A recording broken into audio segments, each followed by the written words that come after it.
How's it going, everyone, and welcome to Formar Ranch. Today we're going to be looking at an NGAL clone by InvisibleSight, also referred to as their IS-EG pretty commonly, as this is their mid-tier NGAL clone.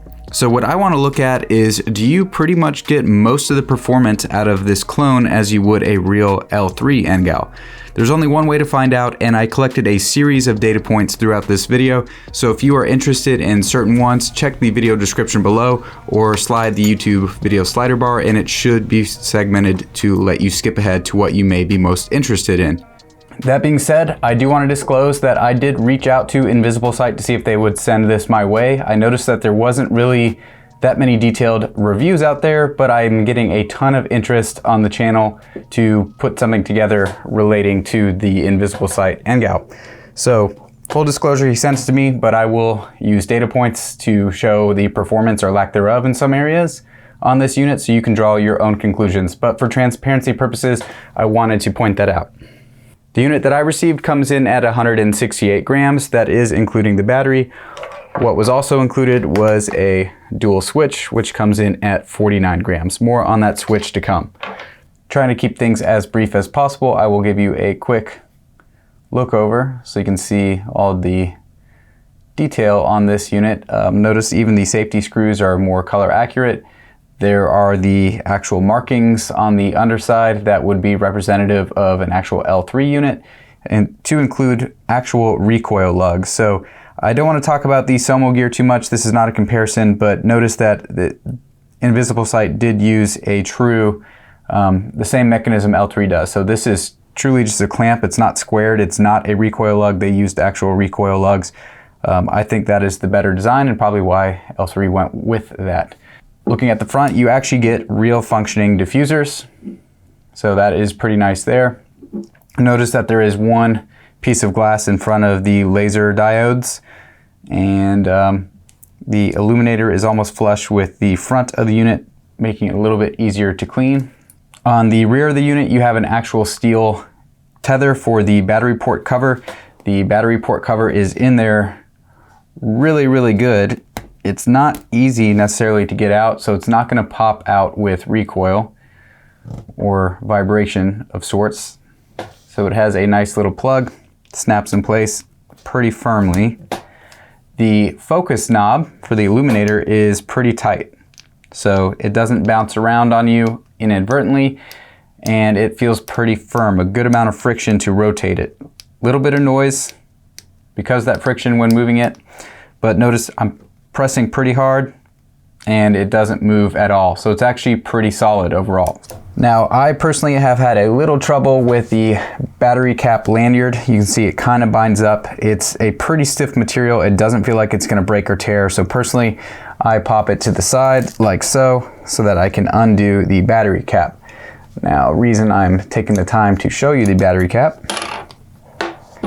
is because there is a built-in O-ring and what looks to be a reasonably high quality spring inside that battery cap. There's another O-ring on the exterior of those threads as well. Pretty solid battery cap. You can definitely tell it gets a pretty good lockup. Build-wise, this thing looks pretty nice, honestly. Let's talk about the controls. So, InvisibleSight did give me some information on this. So though the switch is a little less audibly clicky, it is still pretty tactile. You can definitely feel when it goes into adjustments, and InvisibleSight let me know that it is that way because it is actually waterproofed. He didn't focus on audible noise really function over that little feature.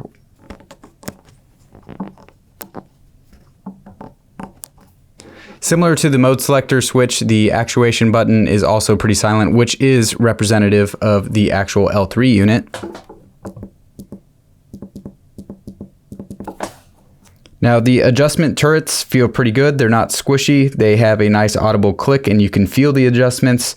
He let me know that these are representative of the actual L3 style adjustment turrets. They are true to size, true to scale, and the actual teeth on these turrets are more accurate to the real deal compared to previous revisions and other clones out there. Another detail I want to point out on the turrets is the amount of movement in between adjustments. So you can see right there, just a little bit of play in between clicks. If I go further, it clicks. So again, since it does have a more fine tooth, there is limited play compared to some other clones, but there is still play present. Now, speaking of these adjustment turrets, I did run one additional test for you guys, and that was a tracking test because I wanted to see what kind of quality hardware was being used inside. So what I effectively did was clamp this thing down to a large piece of wood that was then also clamped down to my workbench, and from only 5 feet away, because I wanted to precisely aim on the target, I made 30 adjustments in the windage direction and then 30 adjustments in the elevation direction. I then went back to windage, went in the opposite direction, and then elevation in the opposite direction of the initial adjustments to see where the laser ended up. And lo and behold, it was pretty much spot on where we started, signifying that the hardware inside here is probably fairly solid. Again, very surface level test, but a data point I did want to capture for you guys. So last thing of relevance to the exterior of this optic is, like I said, we'll circle back to that switch, which does work pretty good. A nice double tap function does work. And you can also do kind of a momentary on the InvisbleSight, and then you can click in for constant. So it is working with all the different Surefire lights that I have on hand. No issues at all. And actually overall the switch looks and feels pretty nice. So I think it's definitely usable. Might save you some extra money on having to go out and buy a switch with this unit. Even the cables look to be like the real deal and pretty high quality. Okay, so moving on to the data points of this unit. We'll go ahead and first start with the strength of the lasers and the illuminator.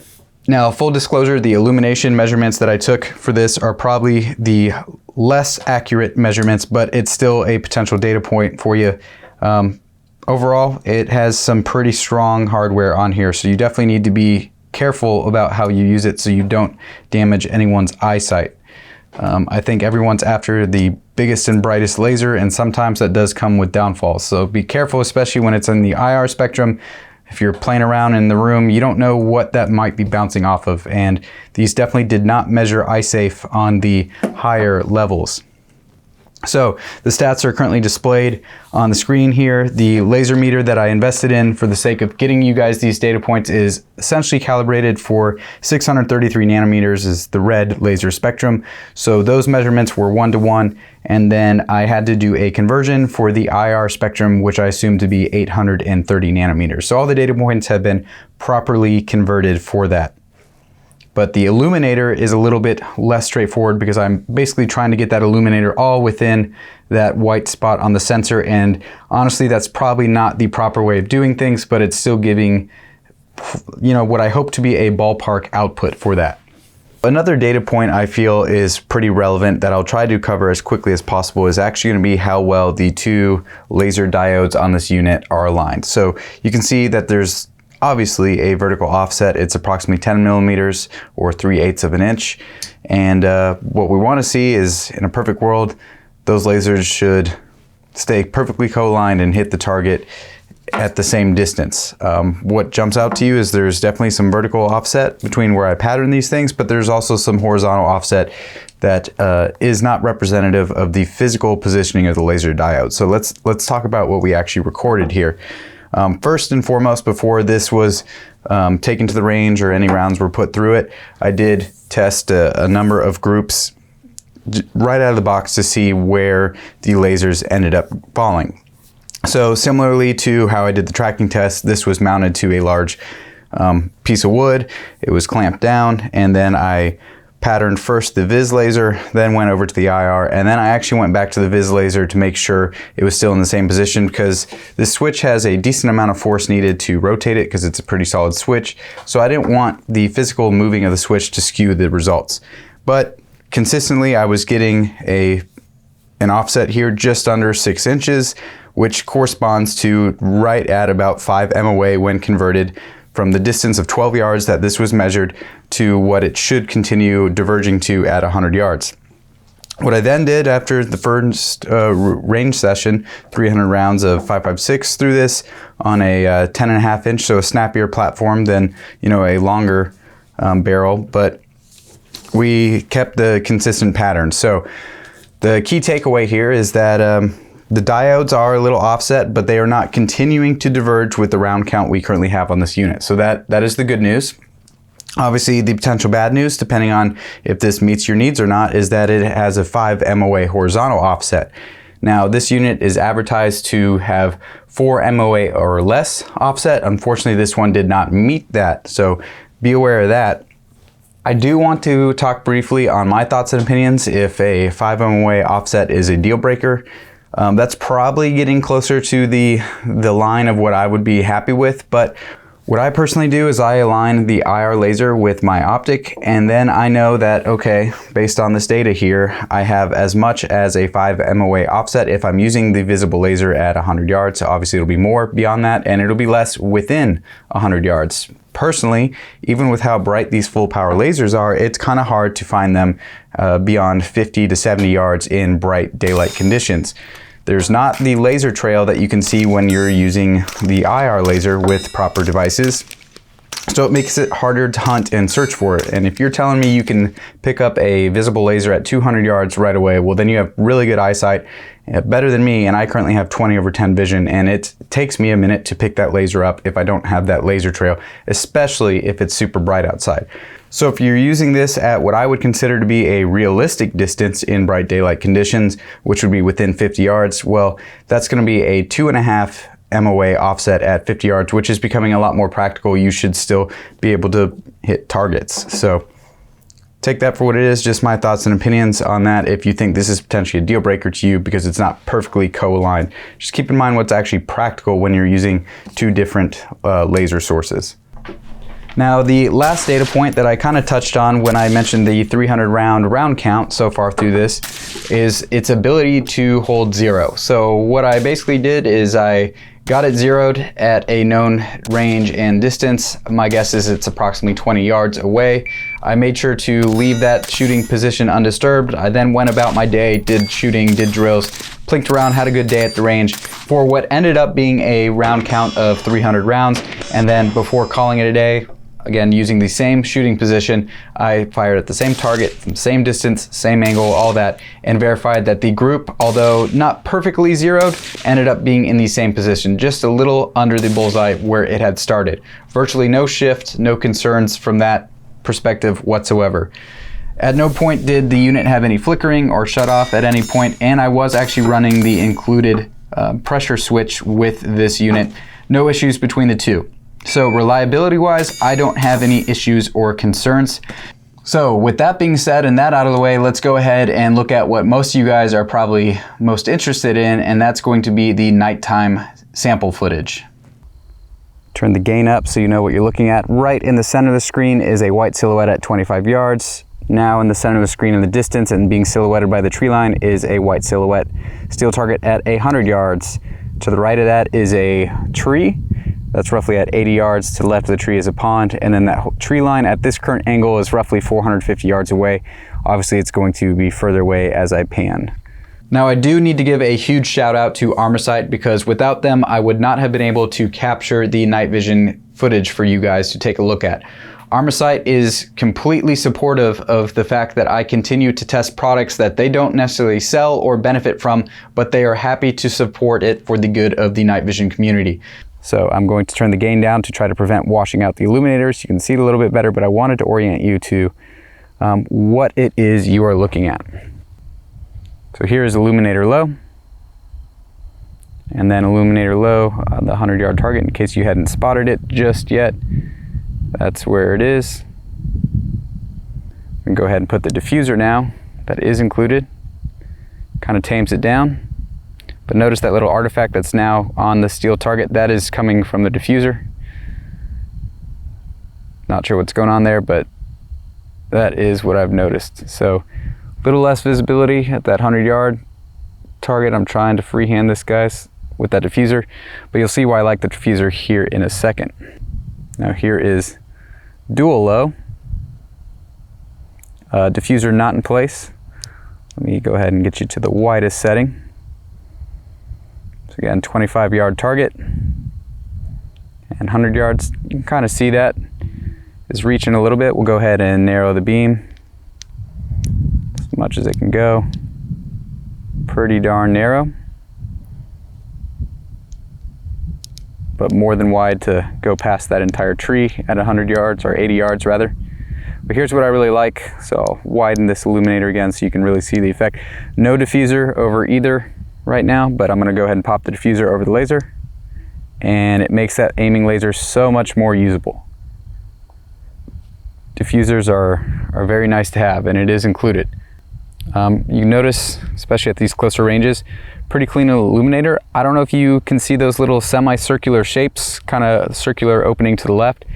It's just kind of the artifacts in this laser illuminator, probably because that single piece of lens covering the Vis and IR illuminator, kind of curving that way. So not a super muddy illuminator at all, still very, very clean. But that is the only kind of artifacts, so to speak, in this illuminator.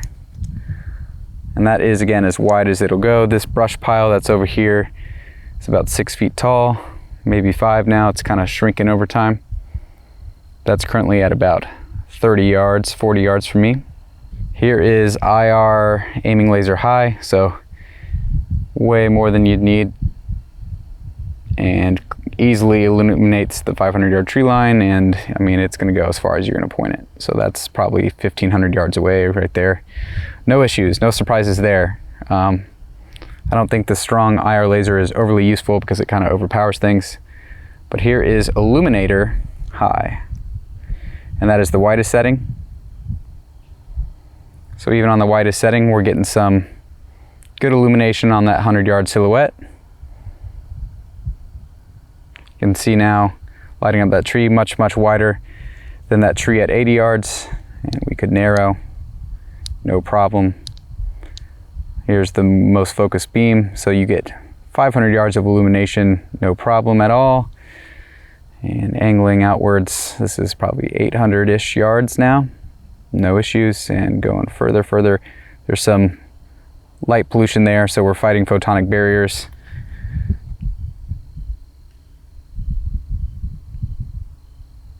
That, I would guess, is probably 700 to 800 yards. I'll annotate the screen. I have time to measure it out.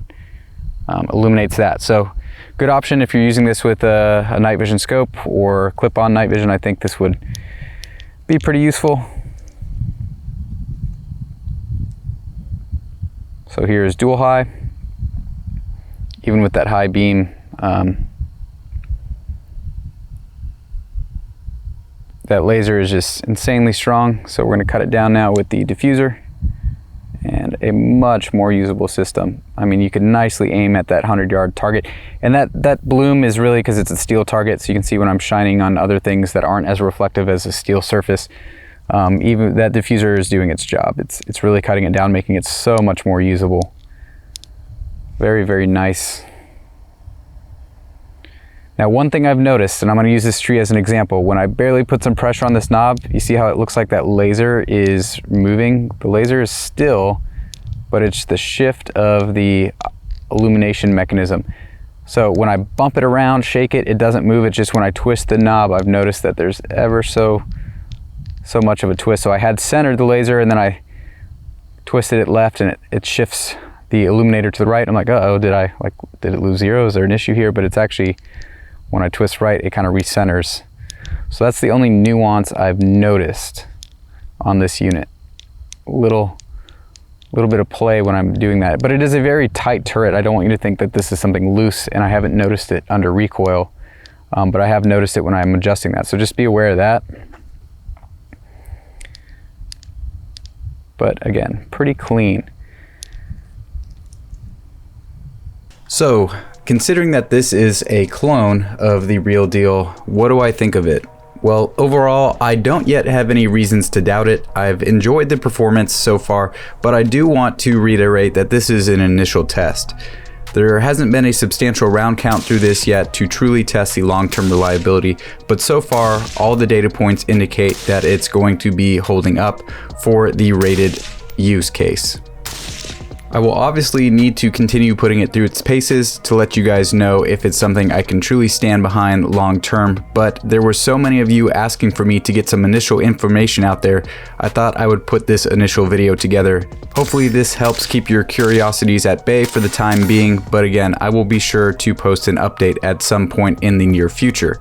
Now, one thing I really did enjoy about this unit is how much you can narrow down that illuminator as well as widen it to a pretty good width as well. But the best part is probably that it comes with included diffusers, because these things are not cheap if you have to buy secondhand, because the only ones available are expensive L3 diffusers. So overall, I think this is a pretty solid clone for the cost point that it comes in at, and I look forward to updating you guys with future content on this to come. If you have any questions, leave it in the comments below. I'd like to thank you for taking the time to watch this video and stop by the 4MR Ranch YouTube channel. And as always, have a good one, guys.